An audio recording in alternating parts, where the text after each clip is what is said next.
Gas देखिए ये भी इनइक्वालिटीज़ की प्रॉब्लम है। इनइक्वालिटीज़ की प्रॉब्लम में आपको बताया था कि आपको कैसे ओपन ब्रैकेट और क्लोज ब्रैकेट के तहत आपको मैं बता चुका हूँ कि कैसे करना है। ठीक है, ये नहीं, ठीक है, आपको ओपन ब्रैकेट क्लोज ब्रैकेट में समझा चुका हूँ कि ये आपका होता है ओपन ब्रैकेट, ये होता है आपका क्लोज ब्रैकेट। ठीक है, कि इधर से इधर आप नहीं जा सकते हैं। ठीक है, और ये होता है इक्वल टू होता है, दोनों साइड से आप जा सकते हो। ये मैं आपको समझा चुका। तो इधर से देखिए कंक्लूजन को पकड़िए। क्वेश्चन तो आपको दे रखा है, स्टेटमेंट आपको कौन सा फॉलो करना है ये बताना है। कंक्लूजन को देखिए, कहता है Q is greater than P।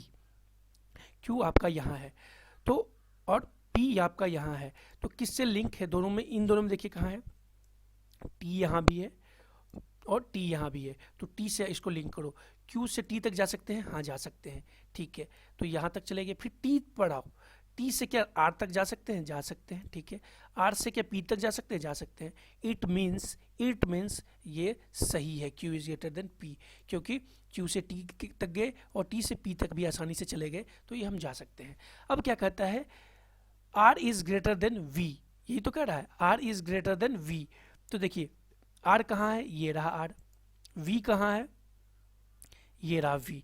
तो क्या R से V तक पहुंच सकते हैं? और इन दोनों में लिंक क्या है? फिर से T है। R से गए T तक, क्या R से T तक जा सकते हैं? नहीं जा सकते। अगर R से T तक ही नहीं जा सकते तो फिर T से आगे तक, मतलब ऐसे T से भी नहीं जा पा रहे हो, तो R से T नहीं जा रहे हो, तो इसका मतलब क्या हो गया? ये स्टेटमेंट क्या हो गया? फॉल्स हो गया, ये गलत हो गया।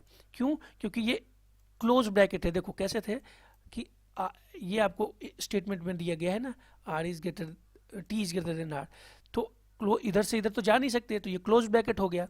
तो क्या हो गया, इधर हम जा ही नहीं पाएंगे, तो जब T ही नहीं जा पाएंगे तो आगे नहीं जा पाएंगे, तो ये स्टेटमेंट जो सेकेंड कंक्लूजन जो है वो क्या हो गया? वो फॉल्स हो गया। सो क्या हो गया? केवल फर्स्ट सही है, तो क्या कहेंगे कि if only conclusion 1 is follow, ये हो गया कंक्लूजन 1 फॉलो, ये आपका आंसर हो जाएगा। ठीक है, होप आपको समझ में आया होगा। ओके।